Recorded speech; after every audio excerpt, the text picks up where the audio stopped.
Professor Schildmann also told me that this writing has a little similarity to the Indus writing and also to the Easter Island writing. And as he said, this is older than Sanskrit. He called this writing pre-Sanskrit. On this stone, you can see on the top the two eyes, and then you see the right hand holding the pyramid and putting the left hand on top of the pyramid. That means showing how to use this pyramid with the eye. On this stone you can see an encarving, sitting a man on a stone holding the pyramid exactly as it was shown on the artifact before. From his eyes are going rays out, and on the right side you see two bowed persons. On his head he has something like a small helmet, and from this helmet goes up like an antenna to a strange object over him. And here you have the photo of the discovered helmet. We could not yet make a metal research or checking what kind of metal was used, but you can see in the center of the helmet that something is missing, and that might have been this kind of antenna which was shown on the artifact before. Another very strange finding from the same place is one big jade cup and 12 little jade cups.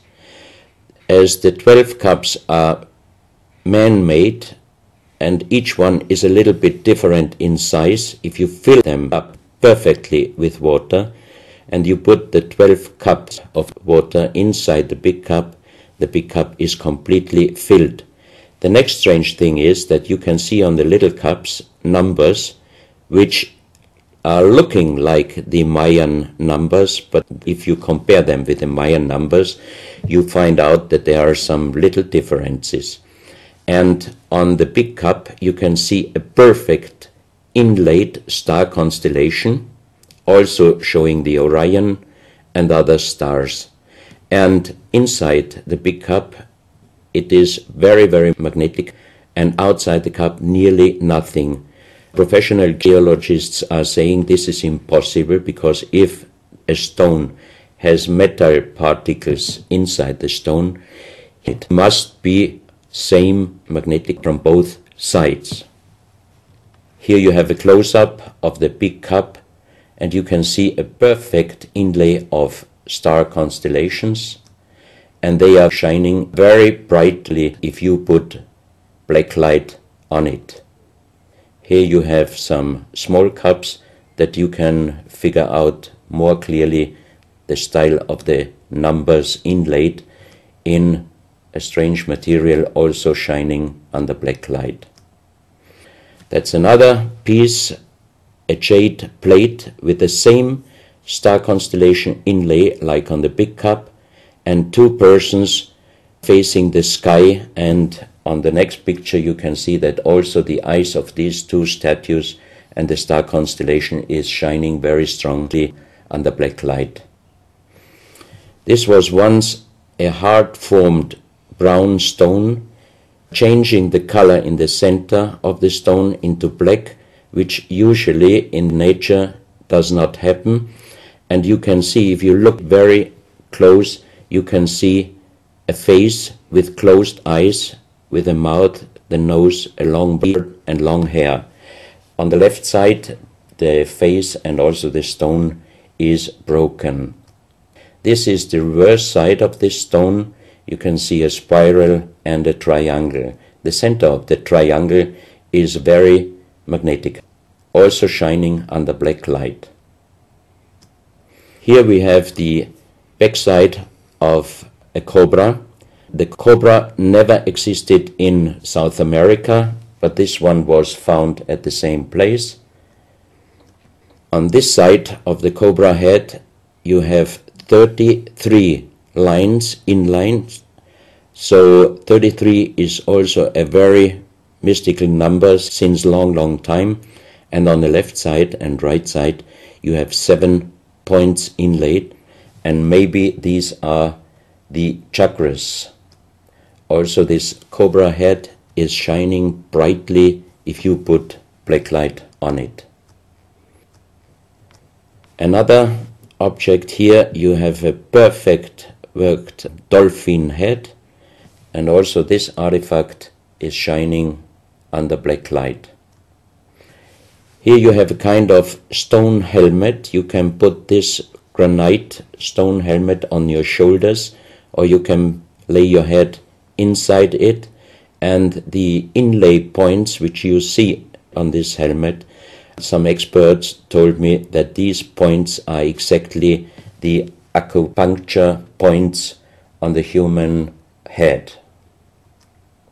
Here you can see how it might have been used, and a few months ago they found at the same place an unfinished stone helmet. So that means that also some of these artifacts were made directly in Ecuador, but many years ago. And also the inlay on this object are shining under black light very bright. This is a fantastic jade snake, and also the inlay points are shining under black light. Here we have one artifact which is very perfectly carved on the back side, so that means it might have been used to put this artifact on the front of your forehead. You can see the two eyes inlaid, and on the reverse side you have the so-called third eye. Maybe this artifact was used for some ceremonies or for meditation. Here we have a jade plate with an inlay of a spiral, also shining brightly under black light. Another one, you can see 7 rings inlaid in the jade plate and also shining under black light. Maybe this also could be a presentation of the 7 chakras. Here is one of the ceramics found there. It's a great masterpiece, and the question is, how can you make this artifact out of one piece of ceramic? Here we have another pyramidal stone found also in Ecuador. On top you see the pyramid with the eye, and you have down several spirals and symbols. Some of them are very similar to the churchward Nakal plates, which he found 1880 in India, and the translation was talking about the sunken continent of Mu. This is a marble with another inlay of a spiral, also shining very brightly under black light. Another stone in a pyramidal form with an inlay of an eye. Here you can see again the pyramid with the eye, and on the bottom you see the Orion star constellation, the 3 Orion stars, which might focus us to the 3 pyramids in Egypt. Here you have a ceramic statue. You can see the style of sitting is not real pre-Columbian style. It looks like the lotus seat from Asia. On top of this statue you have a head with some points, and it looks quite similar to many of the Buddha presentations. He holds a snake in his mouth. The snake is a very mystical and very often presented object. So that means this statue is not from any existing or known pre-Columbian culture. Even the next one, you can see that how this statue is sitting, it looks more the direction of Asia. On top of his head, again a very strange head, and in the center you can see like the head of a frog. Also the frog is a very mystical animal in old South American pre-Columbian culture, but also in Africa and also in Asia. Here another ceramic statue holding a kind of plate in his left hand, and it looks also not really pre-Columbian culture.